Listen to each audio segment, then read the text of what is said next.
నేను పరిశుద్ధాత్మ దేవుని అడిగాను. ప్రియ దైవజనమా, ప్రభా, మరి శుక్రవారం పూట నీ బిడ్డలకి ఏ వర్తమానాన్ని అందించమంటావయ్యా అని నేను పరిశుద్ధాత్మ దేవుని అడిగినప్పుడు, పరిశుద్ధాత్మ దేవుడు నాకు ఇచ్చిన వాక్య ధ్యానం మొదటి సమూయేలు గ్రంథము 17వ అధ్యాయము 49వ వచనాన్ని చూడండి. మొదటి సమూయేలు గ్రంథము 17వ అధ్యాయము 49వ వచనం. తన సంచిలో చెయ్యి వేసి అందులో నుండి రాయి ఒకటి తీసి వడిసెలతో విసిరి ఆ ఫిలిష్తీయుని నుదుట కొట్టెను. ఆ రాయి వాని నుదురు చొచ్చినందున వాడు నేలను బోర్ల పడెను. దేవునికి మహిమ కలుగును గాక.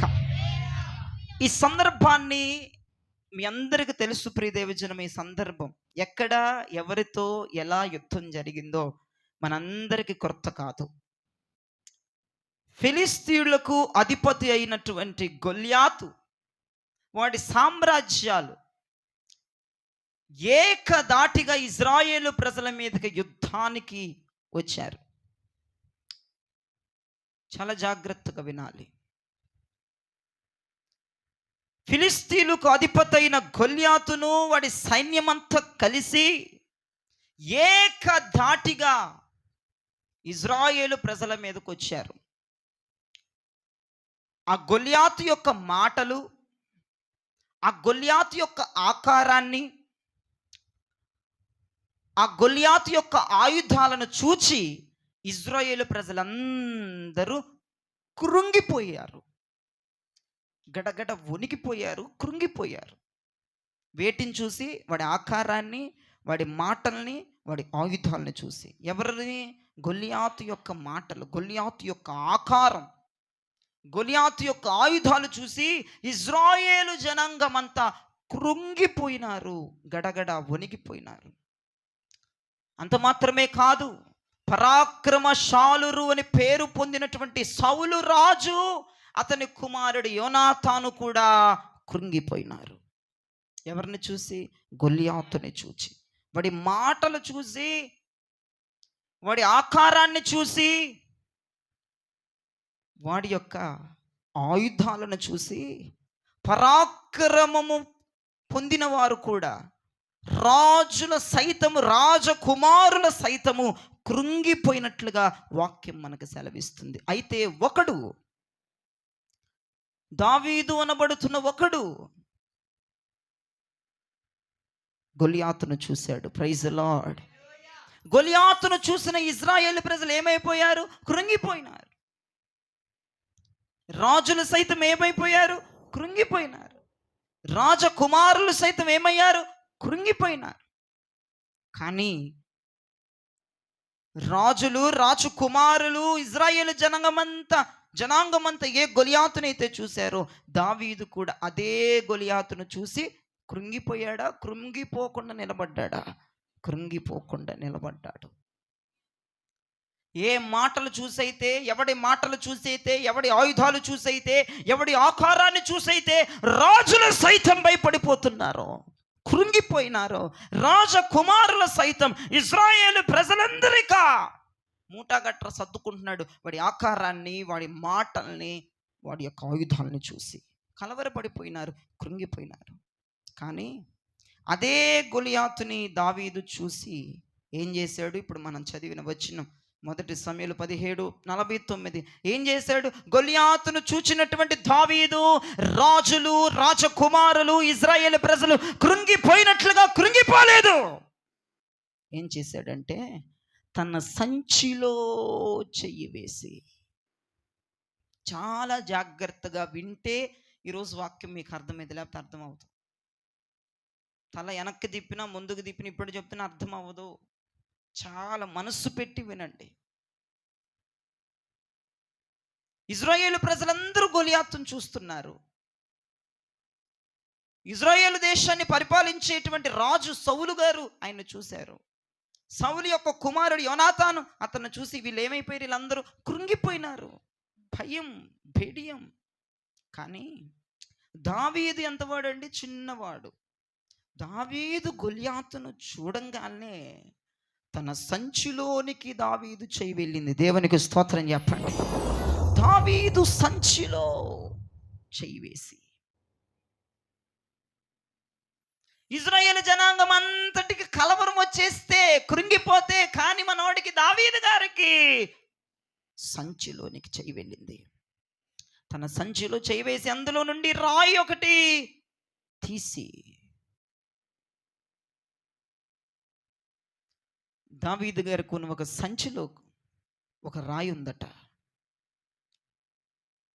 గొల్యాతును చూసిన వెంటనే దావీదు తన సంచిలో చేయి అందులో నుండి ఒక రాయిని బయటకు తీశాడు. ప్రైజ్ ది లార్డ్, హల్లెలూయా.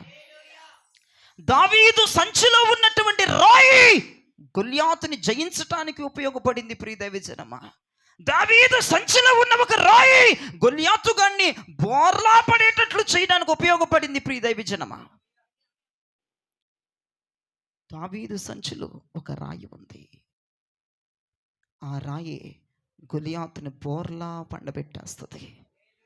ఆ గొలియాతు ఎంతమందినో కృంగదీశాడు. వాడి ఆక్రాన్ని బట్టి, వాడి యొక్క ఆకారాన్ని బట్టి, వాడి మాటను బట్టి, వాడు తెచ్చుకున్న ఆయుధాలను బట్టి అందరూ కృంగిపోయారు. కానీ దావీదు సంచిలో ఉన్న రాయి వాడి నుదురు కొట్టి వాడిని బోర్లా పడేటట్లు చెయ్యగలిగింది అని సందర్భంలో ప్రభునితో మాట్లాడుతూ ఉన్నాడు. దావీదు సంచిలో ఉన్న రాయి మామూలు రాయి కాదండి. దావీదు సంచిలో ఉన్న రాయి అదుగో అనేక మందిని కృంగదీసిన వాడిని ఒక్క దెబ్బతో పండబెట్టగలిగిన రాయి దావీదు సంచిలో ఉందని చెప్పడంలో ఏ సందేహం లేదు. ప్రియ దైవజనమా,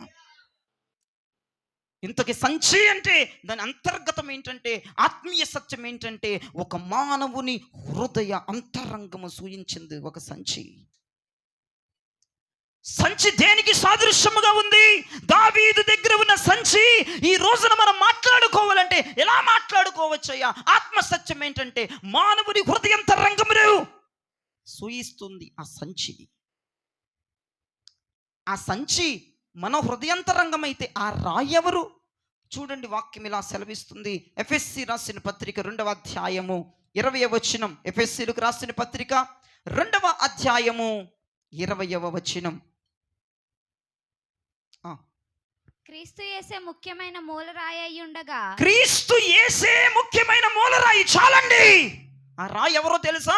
క్రీస్తు యేసు ముఖ్యమైన మూలరాయిగా దావీదు సంచి అనబడి హృదయంతరంగములో యేసు ప్రభు ఒక రాయిగా ఉండిపోయాడు. దేవునికి స్తోత్రం కలుగునగాక. వినండి, సంచి మానవుని హృదయంతరంగమునకు సూచన అయితే ఆ రాయి క్రీస్తుకు పోలికగా ఉంది. ఆ రాయి ఎవరో కాదు, ముఖ్యమైన క్రీస్తు అనబడే మూలరాయి. ఈ రోజున యావత్తు మానవ ప్రజానికానికి దావీదు వద్ద ఉన్న సంచి ఆత్మసత్యం చెప్తున్నాను, హృదయంతరంగాన్ని సూయిస్తే దావీదు సంచిలో ఉన్న రాయి క్రీస్తుకి సూచనగా ఉందని ఎఫెసీ పత్రికలో భక్తుడు మాట్లాడుతూ ఉన్నాడు. ఈ రోజున నీ హృదయంతరంగములో ఒక క్రీస్తుని మూల రాయిగా కలుగున్నావా? దావీదు కలుగున్నాడు. ఎప్పుడైతే తన దావీదు హృదయంతరంగములోనికి చెయ్యి పెట్టి క్రీస్తు అనే రాయిని బయటకు తీసి ఒడిసెలతో తిప్పి ఇసిరాడు, అంతే దెబ్బెమ్మట బోర్లా పడిపోయాడు శత్రువు. దేవునికి స్తోత్రం కలుగునగా. ఉండాలి, అనేక మంది హృదయంతరంగములో క్రీస్తు అనే రాయి ముఖ్యమైనదిగా ఉండాలి. దేవునికి స్తోత్రం చెప్పండి. అక్కడ ఏమని రాయబడింది? ఎఫెసీలో ముఖ్యమైన మూలరాయి క్రీస్తు. అంటే దావీదు యొక్క హృదయంతరంగము మూలరాయిగా, అంటే దేవుడే కేంద్రీకృతమైపోయాడండి. తన హృదయంలో ఏదీ లేదండి. తన హృదయం అంతా కూడా క్రీస్తు ప్రాధాన్యత వహిస్తూ ఉన్నాడు. క్రీస్తు అనే రాయి ముఖ్యముగా తన హృదయంలో ఉంది. అందుకే గొల్యాతును చూచినప్పుడు దావీదు భయపడలేదు. ఎందుకంటే తన హృదయంతరంగములో చెయ్యి పెట్టి క్రీస్తుని బయటకు తీశాడు. క్రీస్తుని బయటికి తీసి, ఎందుకు క్రీస్తు అనే రాయిని తన హృదయాంతరంగం నుంచి బయటకు తీశాడంటే, ఎదురుగా తన ఆకృతముతోనూ, తన ఆయుధాలతోనూ, తన మాటలతోనూ అనేక మందిని కృంగతీసినటువంటి గొల్యాతుని బోర్లా పడేయటానికి దావీదు హృదయంతరంగములో క్రీస్తు అనబడేటువంటి ముఖ్యమైన వ్యక్తిని బయటికి తీశాడు. దావీదు భయపడలేదు. ఈ రోజున మీతో ప్రభు మాట్లాడుతున్నాడు. నీ హృదయంతరంగం అనే సంచిలో క్రీస్తే అధిక ప్రాముఖ్యత వహిస్తున్నాడా? ఆలోచించండి ఒకసారి. నీ హృదయంతరంగం అనే సంచిలో ఒక మూల రాయిగా, ముఖ్య రాయిగా క్రీస్తు ప్రాధాన్యత వహిస్తున్నాడా? నీ హృదయం అంతా క్రీస్తు పదిలమైపోయి ఉన్నాడా? నీ హృదయం అంతా క్రీస్తు మాటలు నింపబడి ఉన్నాయా? నీ హృదయం అంతా ఆయన పరిశుద్ధాత్మ ప్రభావం నింపబడుందా? ఆలోచించండి ప్రియదేవిచనం, ఆలోచించండి. దావీదు యొక్క హృదయంతరంగం అనే సంచిలో క్రీస్తు అనే రాయి దావీదు సంచిలో ఉంది. అందుకే దావీదు గొలియాతు యొక్క ఆకృతునికి, అలానే వాడి మాటలకి, వాడి ఆయుధాలకు భయపడలేదు. ఈ రోజున నువ్వు భయపడుతున్నావు అంటే అర్థం ఏంటంటే, వాడి మాటలకు కావచ్చు, వాడి ఆకారం చూసి కావచ్చు, వాడి యొక్క తీసుకొచ్చినటువంటి ఆయుధాలను చూసి కావచ్చు, నువ్వు ఇంకా ఇప్పటికీ భయపడుతూ బిడియంతో వణికిపోతున్నావంటే దానికి కారణం ఏంటంటే, నీ హృదయం అనే సంచిలో క్రీస్తు ఒక మూలరాయిగా లేడు అని లెక్క ప్రియదేవించినమా. ఇంకా మనం కొంచెం అదే మాటలో మనం కిందకు వస్తే, దావీదు తన సంచిలో చేపెట్టి, అంటే తన హృదయంతరంగంలో చేపెట్టి, ఆత్మసత్యం మాట్లాడుకుందాం. హృదయంతరంగంలో చేపెట్టి ఎవరిని తీశాడు? క్రీస్తు అనేటువంటి ముఖ్యమైన మూలరాయిని బయటికి తీశాడు. తీసిన తర్వాత ఏం చేశాడు? వడిసెలతో ఏం చేశాడంటండి? ఆ రాయి ఎక్కడ పెట్టాడంట? తీసి వడిసెలో పెట్టాడు ఆ రాయి. మీరు ఎప్పుడైనా వడిసెని చూసారా?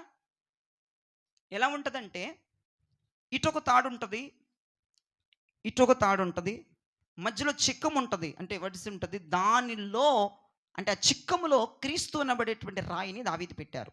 చాలా జాగ్రత్తగా వినండి. ఇటొక తాడు, ఇటొక తాడు, అంటే 2 తాళ్ళు ఉంటాయి.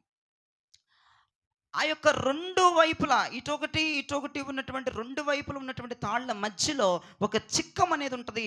అదే వడిస. దాంట్లో అతని హృదయంతరంగంలోంచి తీసినటువంటి, అంటే సంచులో నుంచి తీసినటువంటి క్రీస్తు అనేటువంటి రాయిని ఆ చిక్కములో, ఆ వడిసలో పెట్టాడు. దేవునికి స్తోత్రం చెప్పండి.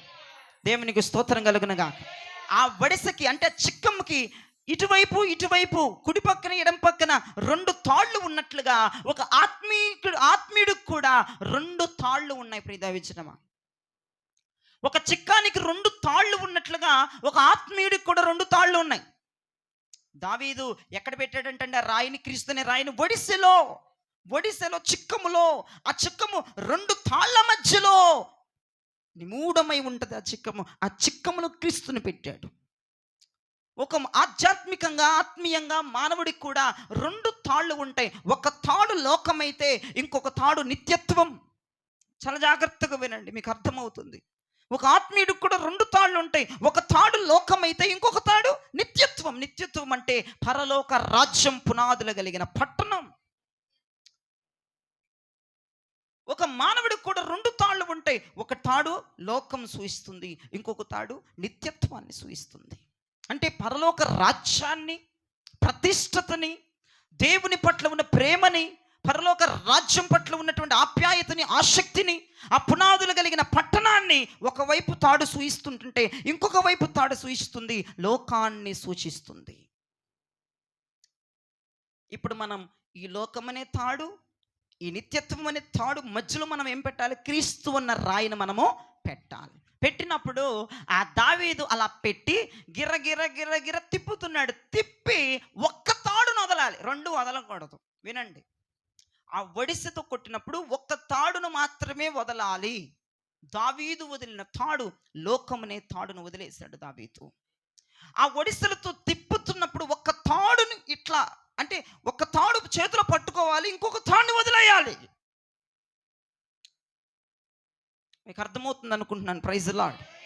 సంచి అంటే దేనికి సూచనగా ఉంది? మానవుడి యొక్క హృదయంతరంగమునకు సూచన.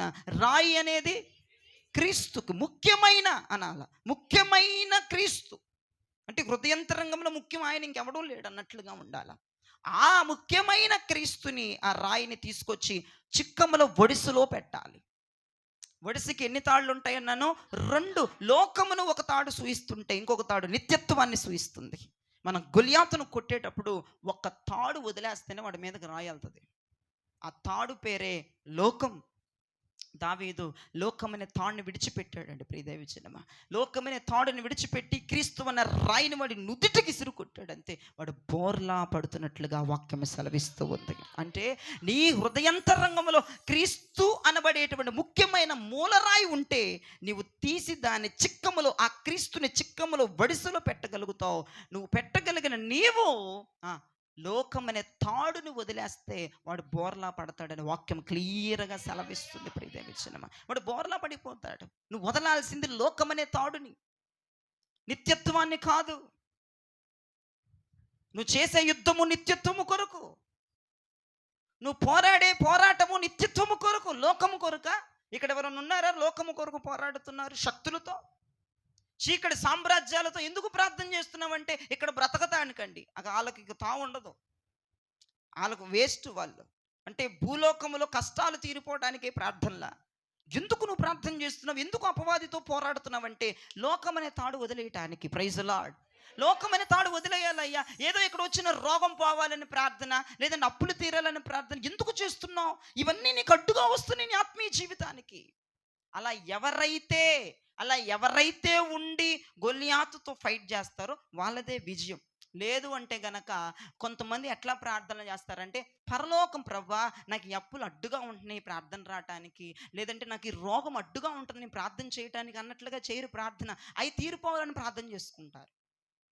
అవి తీరిపోతే ఇంకా బాగా కష్టపడవచ్చు, ఇంకా బాగా పని చేయొచ్చు, నాకు బలం ఇయ్యాయా ఇంకా బాగా పనిచేసి ఇంకా ₹1,00,000 సంపాదిస్తానని ప్రార్థన చేస్తారు. వాళ్ళ గురించి నేను చెప్పట్లేదు. వాళ్ళు నిత్యత్వం అనే తాడు వదిలేసినట్టే. లోకమనే తాడును పట్టుకొని వాళ్ళు చేసే ప్రార్థనలో గొలియాతు ఎంతకీ కూడా బోర్లా పడ్డావు. నేను చెప్తున్నాను ఈ ప్రార్థనలకి ఇంకా కష్టపడడానికి ఓపిక ఇవ్వు, ఇంకా సంపాదించడానికి ఓపిక ఇవ్వు, బాగా కనపడడానికి అందాన్ని ఇవ్వు అని అడుక్కునే వాళ్ళకి లోకమనే తాడిని అట్టి పెట్టుకొని నిత్యత్వం అనే తాడిని వదిలిపెడితే వాడెందుకు పడతాడు బోర్లా? వాడు బోర్లా పడ్డావు. ఎప్పుడైతే లోకమనే తాడిని విడిచిపెడతావో, ప్రభువా ఇదిగో ఈ రోగం చూడు, ఇదిగో ఈ అప్పు చూడు, ఇదిగో మానసిక రుగ్మత చూడు, పరలోకానికి నిత్యత్వానికి నన్ను రానివ్వకుండా అడ్డుపడిపోతుందయ్యా, ప్రార్థన చేయనివ్వకుండా ఇదిగో గొలియాతుగాడు అడ్డుపడుతున్నాడు. వదులు లోకమనే తాడుని, వాడి మీదకి. వాడి దెబ్బ వాడికే విసురు కొట్టాలా. ఈ లోకం యొక్క రుచి వాడి దెబ్బ వాడికే విసురు కొట్టాలా. నిత్యత్వాన్ని మనం పట్టుకోవాలా. పరలోక రాజ్యం మన చేతిలో ఉండాలా. దీనికోసం కదా మనం గొలియాతును జయించుచున్నది, దీనికోసం కదా వాడిని బోర్లా పడవేయవలసింది, దీనికోసం కదా, నిత్యత్వం కోసమే కదండి మనకి పోరాటాలు. చాలా మంది నిత్యత్వం అనే తాళ్ళు వద్ద విడుదల పెడుతున్నారు, నిత్యత్వం అనే తాళ్ళు విడిచిపెడుతున్నారు. జాగ్రత్త, ఇక్కడ ఎంతకాలం బ్రతుకుతావో చూస్తాడు దేవుడు కూడా. నీ అవసరతలు తీరుకోవడానికి, నీ అవసరతలు తీర్చడానికి ప్రార్థనలు కాదండి. నీకు ఏది అడ్డు వస్తున్నదో నిత్యత్వానికి, ప్రార్థనకి, మందిరానికి వెళ్ళనివ్వకుండా, ప్రార్థనలు చేయనివ్వకుండా, పరిశుద్ధంగా బ్రతకనివ్వకుండా ఏ రూపాల్లో గొలియాతుగాడు వస్తున్నాడో వాడిని మనము లోకమనే తాడుతో హృదయంతరంగం అనే సంచిలో నుండి క్రీస్తు అనే ముఖ్యమైన మూలరాయిని బయటికి తీసి ఆ ఒడిసలో పెట్టి లోకమన్న తాడుని విడిచిపెట్టామంటే వాడు ఖచ్చితంగా బోర్లా పడతాడని చెప్పటంలో ఏ సందేహము లేదు. లేదండి. వాడు ఖచ్చితంగా సర్వనాశనం అయిపోతాడు. అలా చేసి చూడు ప్రార్థన. నీ స్వకీయ సుఖాల కోసం ప్రార్థనలు చేస్తే అపవాదిగాడు ఓడిపోడు. నేను చెప్తున్నాను, వాడు పడిపోడు. నువ్వేది చేసినా, నువ్వే పోరాటం చేసినా నిత్యత్వము కొరకై ఉండాలి. నువ్వేది నా ముందు తీసే ప్రభ, నా అప్పులు తీర్చు ప్రభ, నా రోగాన్ని కుదుటపరచు ప్రభ అని చేసే ప్రార్థనలు నిత్యత్వము కొరకై ఉండాలి, ప్రార్థనల కొరకై ఉండాలి. నువ్వేం చేస్తున్నా, నువ్వు దేనికోసం ప్రార్థన చేస్తున్నా, అదంతా నిత్యత్వం కొరకే ఉండాలి. ప్రార్థన అంటే ఒకటి, ప్రార్థన ఈజ్ ఈక్వల్ టు పోరాటం. ఖచ్చితంగా చెప్తానండి. ప్రార్థనలో అపవాదితో పోరాడుతున్నాం. ప్రార్థనలో అదుగో ఒక వ్యక్తి రాత్రంతా దేవునితోనూ మనుషులతోనూ పోరాడి గెలిచాడట. ప్రార్థన ఈజ్ ఈక్వల్ టు పోరాటం. నువ్వు ప్రార్థన చేస్తున్నప్పుడల్లా గొలియాతుతో పోరాడుతున్నావన్న సబ్జెక్టు మాత్రం మర్చిపోవద్దు. నువ్వు ప్రార్థన చేస్తున్నప్పుడల్లా గొలియాతుని ముందన్నాడు, ఏ తాడు వదలాలో ఆ తాడు వదలాలి. లోకం అనే తాడు ఒకవైపు, నిత్యత్వం అనే తాడు ఒకవైపు. నిత్యత్వం అనేది పట్టుకోవాలి, గిరగిరగిర తిప్పాలి. లోకం అనే తాడుని విడిచిపెట్టాలి. లోకం అనే తాడుని విడిచిపెడతానే క్రీస్తు అనే రాయి వాడి నుదుటికి వెళ్ళి తగలాలి. వాడు నీ ముందే, నీ కళ్ళ ముందే బోర్లా కుప్ప కూలిపోవాలి, కుప్ప కూలిపోవాలి. నీ హృదయంలో, నీ హృదయంతరంగం అనే సంచిలో ఏముండాలి? క్రీస్తు అనే ముఖ్యమైన మూలరాయి ఉండాలి. కానీ కొంతమంది హృదయాల్లో యోబు భక్తుడు అన్నాడు, ఇటువంటి ఉంటున్నాయని ప్రభు యోబు భక్తుడు చెప్తూ ఉన్నాడు. యోబు గ్రంథం 14వ అధ్యాయము 17వ వచనాన్ని చూడండి. కొంతమంది హృదయాల్లో ఏమున్నాయో యోబు భక్తుడు చెప్తున్నాడు. నా అతిక్రమము సంచిలో ముద్రింపబడి ఉన్నది, నేను చేసిన దోషమును భద్రముగా ఉంచి ఉన్నాను. దేవునికి స్తోత్రం చెప్పండి. నా అతిక్రమములు సంచిలో ముద్రించబడున్నాయి, నేను చేసిన దోషముల సంచిలో భద్రంగా ఉన్నాయి. ఏమున్నాయి నీ సంచిలో? యోబు భక్తుడు అన్నాడు, కొంతమంది సంచుల్లో అతిక్రమాలు, కొంతమంది సంచుల్లో దోషాలు దాచుకుని సస్తున్నారు. కానీ దావీదు సంచిలో క్రీస్తు అనే ముఖ్యమైన మూలరాయి ఉన్నాడు. ప్రైజ్ లార్డ్ చెప్పండి. ఎవరి సంచిలో అయితే, అనగా సంచి ఈజ్ ఈక్వల్ హృదయంతరంగం. ఎవరి హృదయంతరంగంలో అయితే క్రీస్తు అనే ముఖ్యమైన మూలరాయి ఉంటుందో వాడు ఖచ్చితంగా గొలియాతును బోర్లా పడేస్తాడు. ఖచ్చితంగా పడేస్తాడు వాడంతే. వాడి ఆకారాన్ని చూసి కాదు, వాడి మాటలు, వాడి ఆయుధాలు. ఎవడో భయపడ్డవాడికి నీ సంచిలో క్రీస్తు అనే మూలరాయి ఉంటే గనక ఖచ్చితంగా గొలియాతులు పట్ పట్ పట్ పట్టనట్టు కూలిపోతారు. అంతే ప్రియ దైవజనమా. కొంతమంది హృదయాల్లో క్రీస్తు అనేటువంటి రాయి లేక, క్రీస్తుకి కేంద్రీకృతం చెయ్యలేకుండా చాలామంది అతిక్రమాలను, అక్కడ యోబు చెప్తున్నారు, నేను చెప్పట్లేదు ఆ మాట. ఇదిగో చూడండి, నా అతిక్రమముల సంచిలో ఉన్నాయి, నా అతిక్రమముల సంచిలో ఉన్నాయి. ఏంటయ్యా? ఏంటి అంటే, సంచి అంటే ఏంటంటే హృదయంతరంగములో నా అతిక్రమములు ఉన్నాయి, హృదయంతరంగములో నా దోషములు దాచబడి భద్రంగా ఉన్నాయి. నీ హృదయంలో భద్రంగా ఉండవలసింది ఏంటి? క్రీస్తు అనే మూలరాయి కాదా? క్రీస్తు అనే ముఖ్యమైన మూలరాయి కాదా నీ హృదయంలో భద్రంగా ఉండేది? కానీ నీ హృదయంలో ఏం దాచుకుంటున్నావు ఈరోజు రాత్రి? అదుగు అతిక్రమాలు, అదుగు దోషాలనట భద్రంగా దాస్తున్నారట మీ హృదయాల్లో, మీ సంచుల్లో. భయపడతాడా గొలియాతు? నేను అందుకే కదా వాడు భయపెట్టేది, అందుకే కదా అనేకమైనటువంటి రూపాల్లో వాడు వస్తూ. 3 విషయాలు చెప్పా. ఇజ్రాయేలు ప్రజలు గొలియాతు మాటలకి కృంగిపోయారట, గొలియాతు ఆకారానికి కృంగిపోయారట, గొలియాతు తీసుకొచ్చిన ఆయుధాలకి కృంగిపోయారట. నిజమేనండి, గొలియాతు గడు మాటలు, గొలియాతు అంటే అర్థం ఏంటంటే, గొలియాతు ఈజ్ ఈక్వల్ సోదిగాడు అని అర్థం. నేనేదో నా క్రేజ్కి నేను చెప్పట్లేదు. గొలియాతు అంటే మీనింగ్ ఏంటంటే సోది చెప్పడంలో వాడికంటే కండలు తీరినాడు ఇంకోటి లేడు. అట్లా సోది చెప్తాడు వాడు. వాడే కదండి ఆదిలో అదుకు అవ్వ దగ్గరికి వెళ్ళి ఉత్త సోదే పెట్టాడు అక్కడ, అంతే. ఏం కొదువండి అవ్వకి ఆదాముకి దేవుడు ఏం కొదువు చెప్పాడండి? సోది చెప్పేదాన్ని ఇంట్లో పిలిపించుకొని చెప్పించుకోవడానికి ఏం కొదువు ఉందండి మీకు? దేవుడు ఏం కొదువు చేస్తున్నాడని సోది మాటలు వింటారట. వాడు చెప్పేదే సోది మాటలు. ఆ సోది మాటలు విని జీవితాలు, బ్రతుకులు నాశనం చేసుకున్నారు. వాడు వచ్చి సోది మాటలు చెప్తాడు, నీకు సోదిని వినిపింపజేస్తాడు. అవ్వకి అదే సోది చెప్పాడు.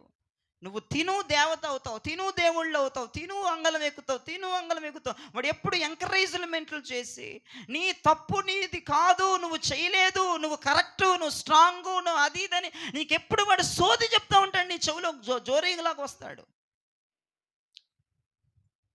జయరాజు గారు వాక్యం పెడితే, ఈ వాక్యం వద్దు, ఇదిగో ఈ వాక్యం విను, పిండి పోసుకు తొట్టిని నీ డ్రమ్ అంతా నిండిపోద్ది, నీవు లోపలికి వెళ్ళినప్పుడు బయటికి వెళ్ళినప్పుడు ఆశీర్వాదం, ఈ వాక్యం విను. వీడు వద్దు, వీడు తిడతా ఉంటాడు, వాడు సోది మాట్లాడతాడు, వాడు గద్దింపులు ఎన్నేవాడు సోదిగాడు. ఆశీర్వాదాలు విను అంటాడు. అక్కడ వినొచ్చావుగా మళ్ళీ ఎందుకు యూట్యూబ్లో వినాలా ఆడి వాక్యం? ఎలా తిడుతున్నాడో చూడు, ఇది వదిలే, అది పెట్టిస్తాడు. ఇక ఊరట అనమాట వాడికి, నువ్వు ఆడిందే ఆట. ఇక అది పట్టుకొని రోజంతా ప్రార్థనలు చేస్తావు. ఏది నీ సంచులో క్రీస్తుని మూలరాయి లేకుండా పిండి పీసుకు తొట్టి ఆశీర్వదింపబడిద్దా? నాకు అర్థం కాదు. ఒకటి, అంత్య దినాలు ఆశీర్వాదాల కొరకు పరిగెత్తమాక, నిత్యత్వం కొరకు పరిగెత్తు. నిత్యత్వం కొరకు పరిగెత్తే ప్రతి ఒక్కడికి ఆశీర్వాదం దేవుడు బిస్కెట్ లాగా వేస్తాడని వాక్యమే చెప్తుందిగా. నువ్వు ప్రార్థన కూడా చేయక్కర్లేదు వాటి కోసం. నిత్యత్వం కోసం చేయి. ముందర నా నీతిని నా రాజ్యాన్ని వెతుకు, అవన్నీ నీ అంట పడతాయని ప్రభు చెప్పాడుగా. నువ్వు అటంట పట్టుకొని చండాలంగా అటు సోది మాటలు చెప్తాడండి, వాక్యాలను తారుమారు చేస్తాడండి. ఇగో ఇది విను, ఈయన బ్లెస్సింగ్ చేస్తున్నాడు, నీకు బ్లెస్సింగ్స్ ఇస్తున్నాడు, ఏంది విను. గద్దింపు వినొద్దు నువ్వు. సోది ఏమొస్తుంది? ఒక గద్దింపుకైనా మారు మనసు వస్తుంది, గద్దింపుకి పశ్చాత్తాపం వస్తుంది, గద్దింపుకి నిలబడగలవు. దాంట్లో ఏం చేస్తావు? దాంతో నాకు అర్థం కాదు.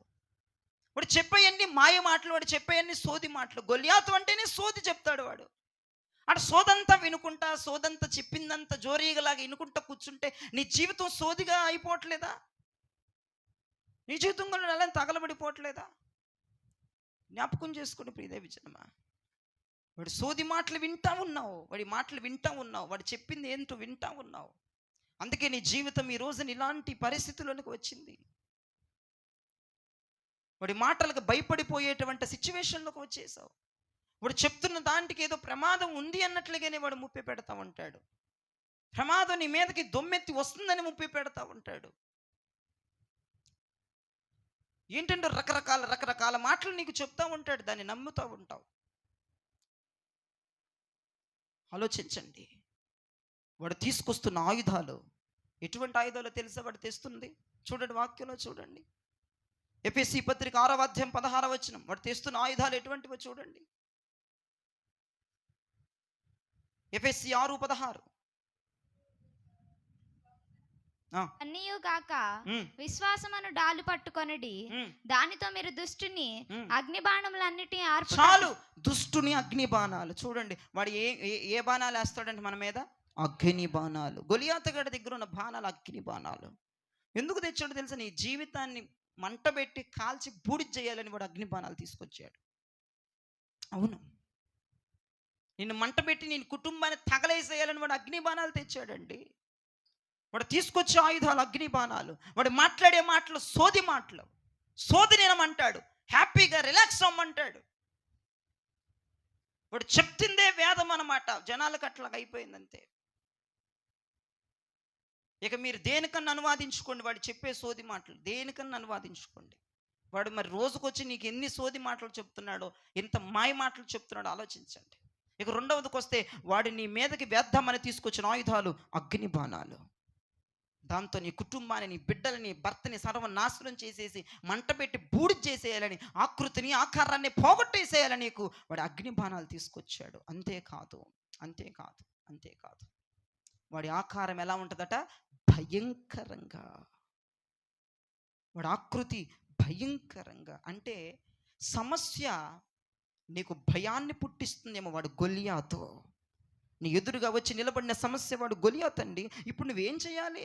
వాడి దగ్గర అగ్ని బాణాలు ఉన్నాయే, నిన్ను మంట పెట్టి ఆర్పి చంపేద్దామని అగ్ని బాణాలు తీసుకొచ్చాడు. లేదంటే సోది మాటలు నీకు చెప్తా ఉన్నాడు. లేదంటే ఎదుగో వాడి యొక్క సమస్య చూడు, ఒక భయంకరంగా ఆకృతిలో సమస్య వస్తుంది నీ మీదకి.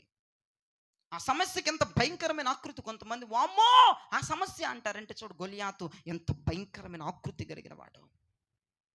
రకరకాల సమస్యల ద్వారా వస్తూ ఉంటాడు.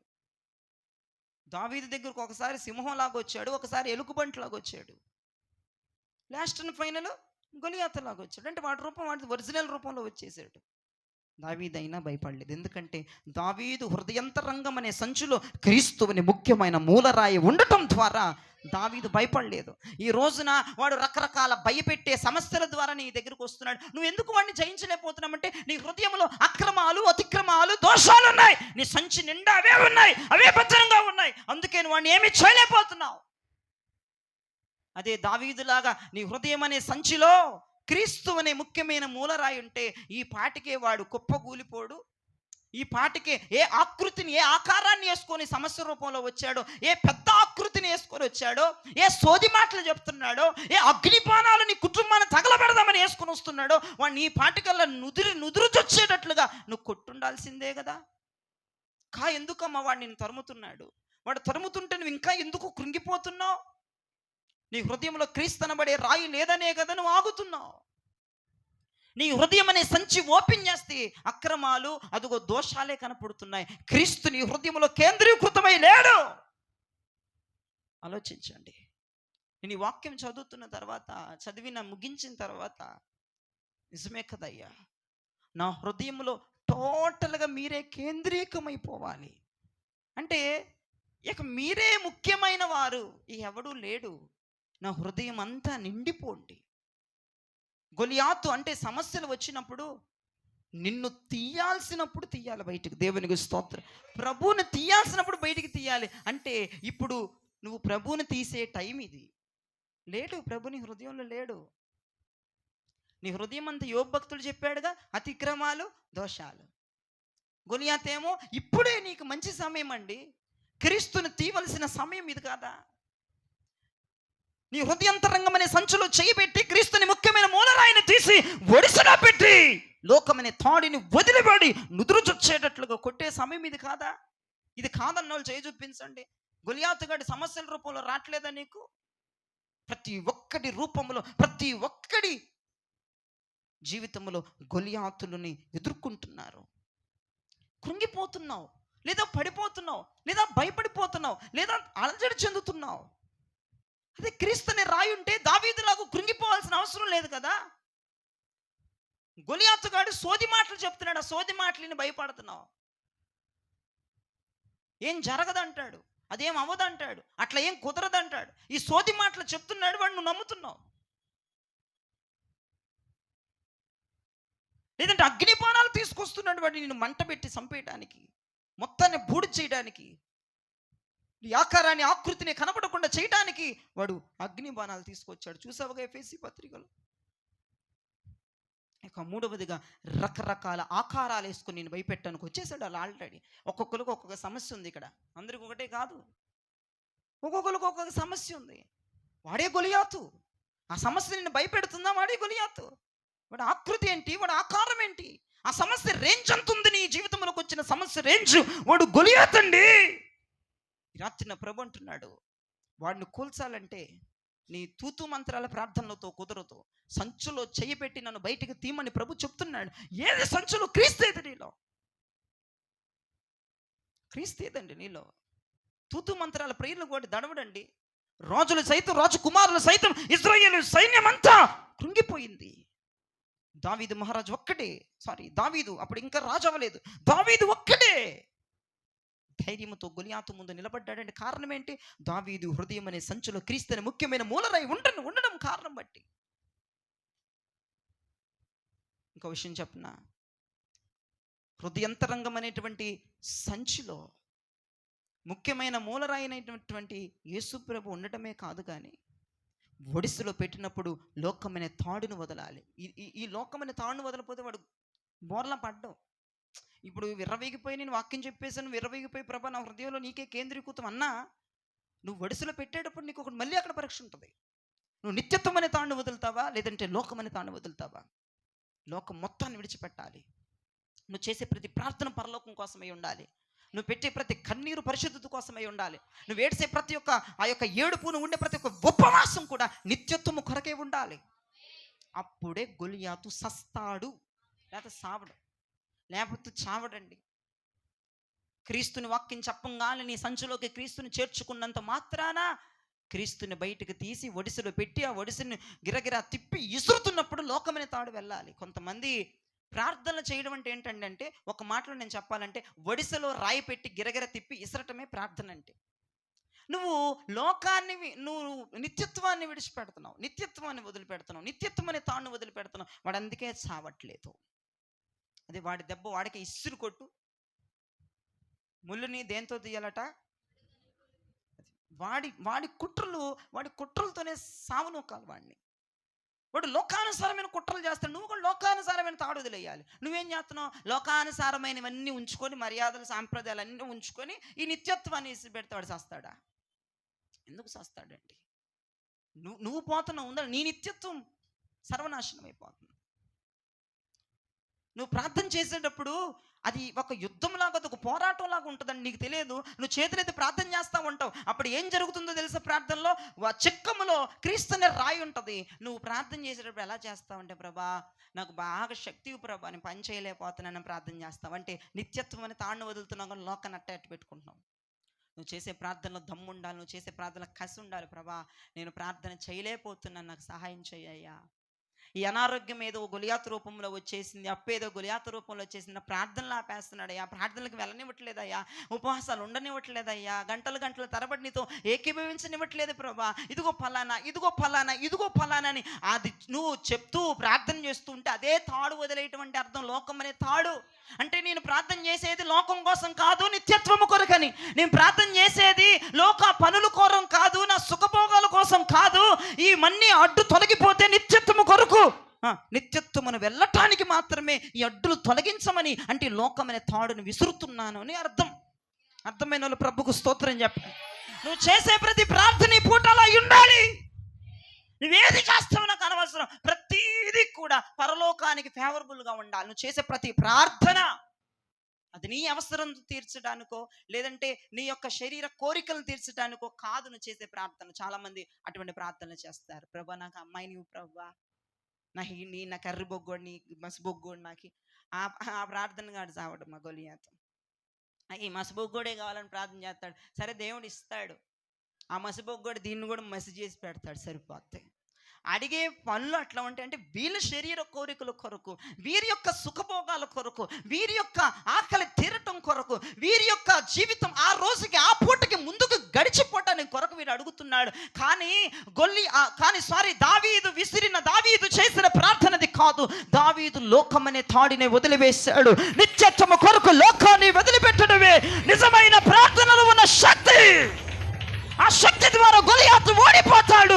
ఆ శక్తి ద్వారా గొలియాతు నుదురు చొచ్చి వాడు పోయిలా కుప్పగూలిపోతాడు చెప్పడం ఏ సందేహం లేదు. ముందల నీ హృదయం అనే సంచులో ఎవరుండాలి? క్రీస్తన్న ముఖ్యమైన మూలరాయి ఉండాలి. ఉంటే సరిపోతుందా చిల్లా? సరిపోతుందా? ఏం చేయాలి? చిక్కములో ఆ క్రీస్తు అనే రాయి సంచిలో చేయబెట్టి, హృదయంలో చేయబెట్టి, క్రీస్తు అనే ముఖ్యమైన మూలరాయిని తీసి చిక్కంలో పెట్టి దేన్ని వదలాలి? నిత్యత్వం అనే తాడుని వదలాలి. దేవునికి స్తోత్రం. ఏ తాడిని విడిచిపెట్టాలి? లోకం అనే తాడిని విడిచిపెడితే వాడు ఖచ్చితంగా బోర్లా పడతాడా? పడ్డా నీ ముందు బోర్లా పడతాడు. దావీదు ముందు ఆ రోజున గొలియాతు బోర్లా పడేశాడు దేవుడు, అంతే. ఎందుకంటే దావీదు వదిలిన తాడు పేరు లోకం. ఏమన్నాడో తెలుసా దావీదు? ప్రభా నేను ఈ యుద్ధం చేస్తుంది, చాలా జాగ్రత్తగా, ఈ యుద్ధం చేస్తుంది నా సాటిస్ఫాక్షన్ కొరకు కాదు, నన్ను పొగడాలని కాదు, ఈ యుద్ధం చేస్తుంది ఇశ్రాయేలు జనాంగముకు మొత్తానికి ఆశీర్వాదకరంగా. ఒరే నువ్వు సున్నత లేనివాడువరా అని ధైర్యంగా చెప్పినాడు ఎవడు? దావీదు. నువ్వు సున్నత లేని కుక్కవరా అని చెప్పింది ఎవడు?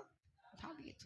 అంటే సున్నతి లేకపోవటం, సున్నతి ఉండటం, సున్నతి లేకపోవటం అంటే బాప్తిజం తీసుకున్నాడు నువ్వు కాదురా, నువ్వు రక్షణ పొందలేదురా, నువ్వు మా దేవుడిని నమ్మలేదురా, నువ్వెంతరా అని మాట్లాడాడు. అంటే దేవునికి ఫేవరబుల్గా ఆ యుద్ధాన్ని చేశాడు దావీదు. ప్రియ దైవజనమా, అతను చేసింది తన సింహాసనమో లేదంటే సామ్రాజ్యమో అది కాదు. తన మాటల్లో తెలియాల్సింది ఏంటంటే దావీదు చేసిన యుద్ధం తన పొగడ్తల కోసం కాదు, లేదంటే ఇంకో దానికోసం కాదు, కానీ వాడు సున్నతి లేనోడని భయంకరమైన కోపం వచ్చేసింది దావీదుకి.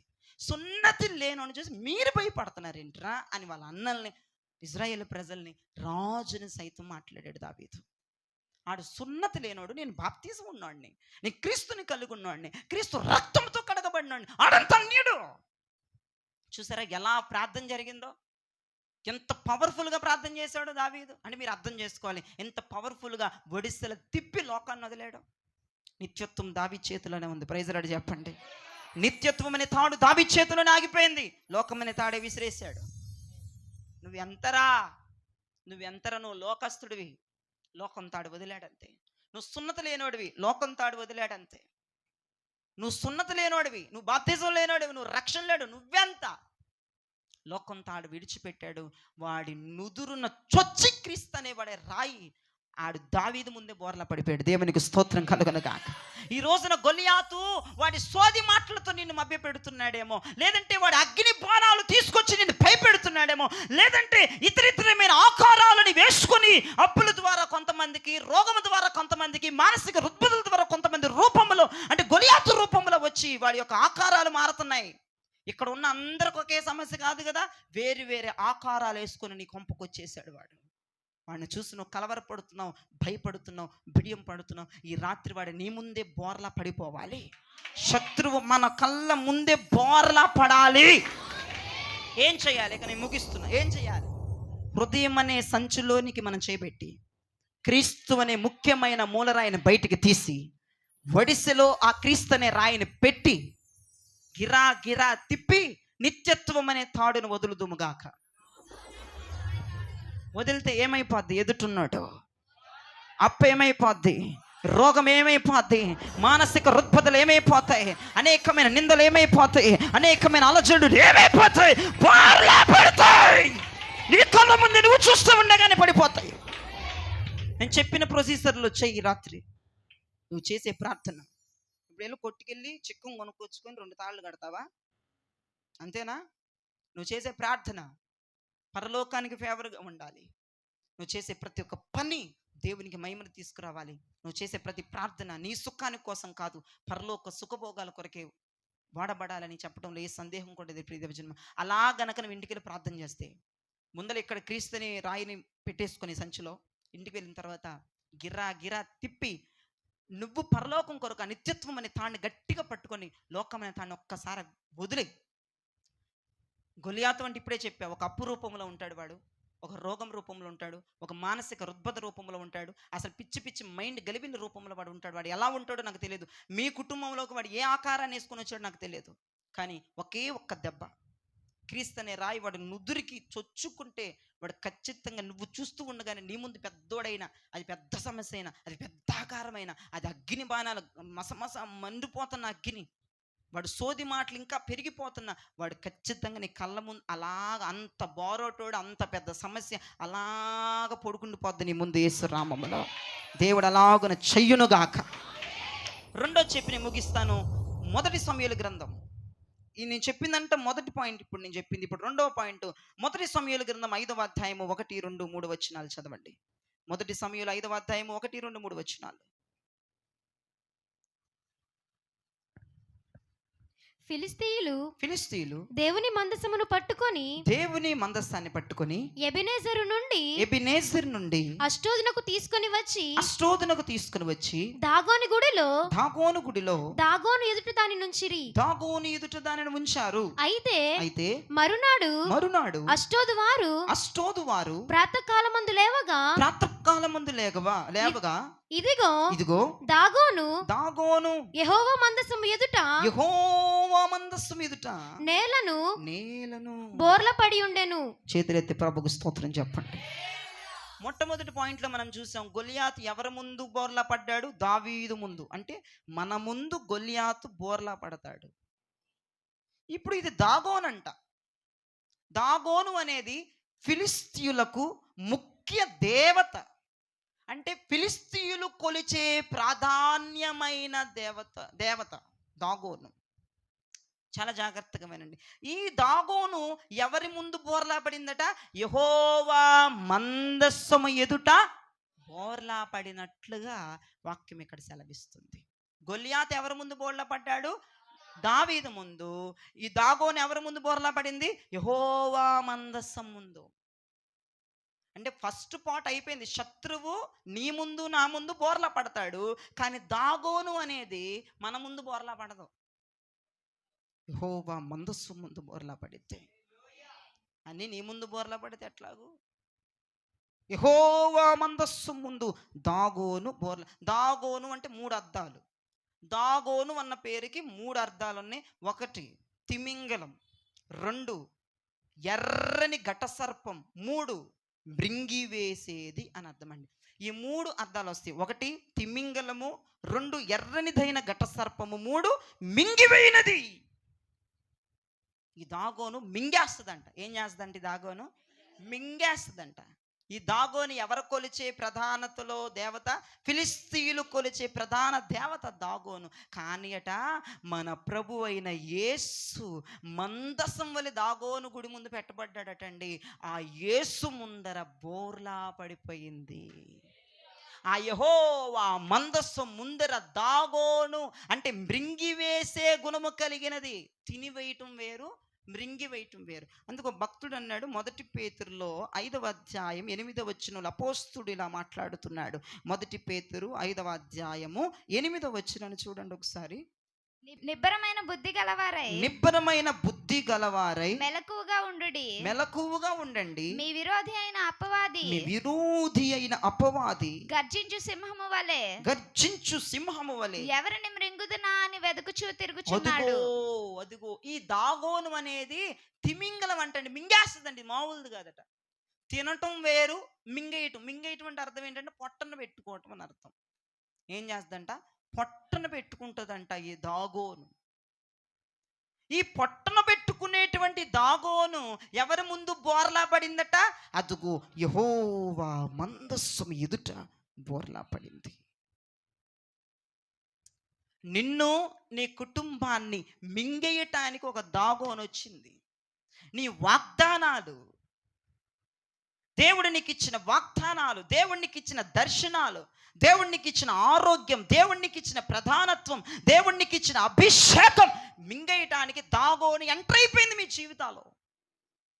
కానీ మరి మన ముందు బోర్లా పడదే ఎలా?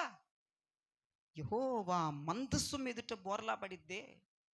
మీరు బైబిల్లో యెహోవా మందస్సం అని రాయబడి ఉంది. అంటే మాటకి ఏంటంటే అర్థం యెహోవా సన్నిధి అని అర్థం. దేవునికి స్తోత్రం. మందస్సము అంటే అర్థం ఏంటంటే ఆయన సన్నిధి. ఆ మందస్సం ఎక్కడుంటే అక్కడ శత్రువులు ఓడిపోయేవారు, శత్రువులు హతమైపోయేవాళ్ళు, శత్రువులు మెడలు కాళ్ళు విరిగిపోయాయి. ఆ మందస్సం ఎక్కడుంటే అక్కడ. ఇక్కడ చూశారు కదా, దాగోనే మెడ, మొండెం, కాళ్ళు చేతులు వేరైపోయి పడిపోయిందట కింద. అంటే మింగేసే దేవత మన కుటుంబంలోనికి చొచ్చి మన ఆరోగ్యాలు, మన యొక్క ఆశీర్వాదాలు, మన వాగ్దానాలు, మన దర్శనాలు, మన యొక్క సుఖ జీవితాన్ని, దేవునికి మనకున్న సత్సంబంధాన్ని మింగివేసే శక్తి పేరు ఏం పేరు? దాగోను. ఇప్పుడు అది బోర్లా పడాలంటే ఆయన సన్నిధి మనల్ని ఆవరించాలి. దేవునికి స్తోత్రం. ఆయన సన్నిధికి రావాలి. ఆయన సన్నిధి ముందు దాగోను శక్తులు బోర్లా పడతాయి.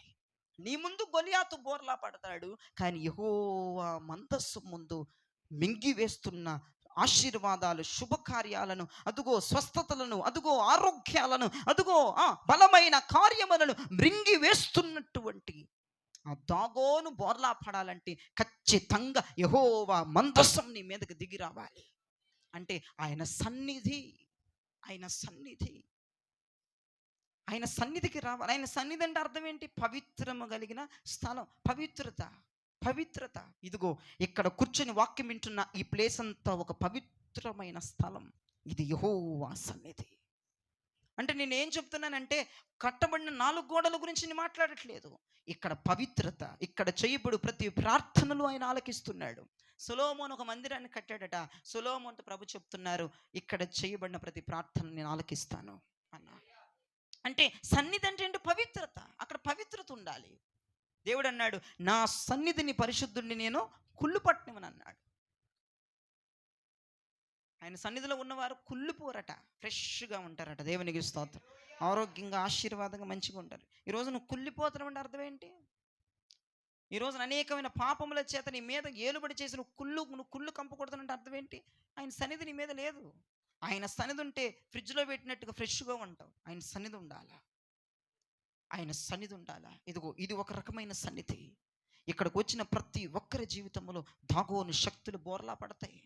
ఎందుకంటే యెహోవా మందస్సు ముందర, యెహోవా సన్నిధి ముందర, పవిత్రమైన స్థలములో చేయబడిన ప్రతి ప్రార్థన ఆయన ఆలకిస్తాడు. నీ కొంపలో నిలువెత్తు గొడవలు జరిగే కొంపలో ప్రార్థన చేస్తే దేవుడు వింటాడా? నిలువెత్తు కొంపలో గొడవలే, నిలువెత్తు ఫైటింగ్లే, నిలువెత్తు ఏదో ఒకటి మాయ మాటలు, ఏదో ఒకటి. నీ ఇల్లునే పవిత్రం చేసుకో. నీ ఇంటిలోనికి ఒక బలమైన సన్నిధి దిగి వస్తుంది. ఇక్కడ గొడవలు జరిగే దగ్గర, అంగామాలు జరిగే దగ్గర దేవుడు ఉండడు. ఆయన మర్యాదస్తుడు. ఎట్లా పడితే అట్లా ఉండేవాళ్ళ దగ్గర, ఎట్లా పడితే అట్లా ఉండేవాళ్ళు ఇళ్ళకి దేవుడు రాడు. అంటే ఇల్లు పరిశుద్ధంగా, నీతిమంతుల గృహాలు కేరింతలతో కాదు కానీ, గొడవలతో కాదు కానీ, బూతులతో కాదు కానీ, ఇక మాయ మాటలతో కాదు కానీ, నీతిమంతుల గుడారాలు, రక్షణ సునాద గీతాలు వినబడితే దేవుని సన్నిధి ఖచ్చితంగా నీ ఇంట్లో ఉంటుంది. నీ ఇంటి సంగతి పక్కన పెడితే ఇక్కడికి వచ్చి కూర్చున్న దైవ సన్నిధి. ఇక్కడ దేవుని మందస్సం ఉంది. చాలామంది మందిరాలకు రాకుండా ఇళ్ళ దగ్గర ఉండి రోగం పోద్దా? ఇళ్ళ దగ్గర ఉండి పోద్దా రోగం? అది దాగోని శక్తి అండి. అది నిన్ను మింగివేయటానికి వచ్చింది. ఎదుగో దైవ సన్నిధికి వస్తేనే ఆ దాగోని శక్తులు పట్పట్టను కూలిపోతాయి. చాలా మందిలో ఏంటో మరి నాకు అర్థం కాదు. బాగోపోతే ఇంట్లో నయం చేసేస్తాడు. ఇప్పుడు బాగాలేదు, హాస్పిటల్కి వెళ్తే నయం అయిద్దా, కొంపలో ఉంటే నయం అయిపోతా. మరి అక్కడికి వెళ్ళకుండా ఇక్కడికి ఉండి బాగుండిపోవాలంటే ఎట్ట బాగైద్ది? కుదరదు ప్రియదేవించడమా. దైవ సన్నిధిని అంటు పెట్టుకుని ఉండాలా. దైవ సన్నిధిని ఎంతగా అంటు పెట్టుకుని ఉంటావో నీ ఇంటిలో కూడా దైవ అనుగ్రహం ఎక్కువైపోతా ఉంటుంది. నువ్వు అది అంటే పరిశుద్ధమైన ప్లేస్ పేరే యెహోవా మందసం ఉన్న స్థలం అది. అదిగో యెహోవా ప్రత్యక్ష గుడారం కట్టేటప్పుడే చెప్పాడు, నా అతి పరిశుద్ధమైన స్థలములో నన్ను నువ్వు పెట్టాలి, నేను అక్కడికి దిగి వస్తాను, అక్కడికి ఎవరు రావద్దు అన్నాడు ప్రభు. అతి పరిశుద్ధమైన స్థలం, ఒక మానవుడు కూడా అడుగు పెట్టని స్థలం అది. ఒక యాజకుడు మాత్రమే సంవత్సరానికి ఒక మారు అడుగు పెట్టవలసి వచ్చింది. ఈ రోజున పరిశుద్ధత, పవిత్రత ఏ ప్లేసులో ఉంటుంది? మరి ముఖ్యంగా అంటే మనమందరము కూడి ఆరాధించుచున్న ఈ ప్లేసులో పరిశుద్ధత, పవిత్రత కలగలిపి కనపడుతుంది ప్రియదేవచనమా. ఇక్కడేమి అక్రమాలు జరగవు, ఇక్కడేమో గొడవలు జరగవు, ఇక్కడేమో తంత్రమంత్రాలు జరగవు, ఇక్కడేమో వ్యభిచార కార్యక్రమాలు జరగవు. ఇక్కడ దైవ సన్నిధి నిలువెత్తు ప్రత్యక్షమవుతుంది. ఇక్కడ ఏది చేసినా ప్రభు నీకు అనుగ్రహిస్తాడు.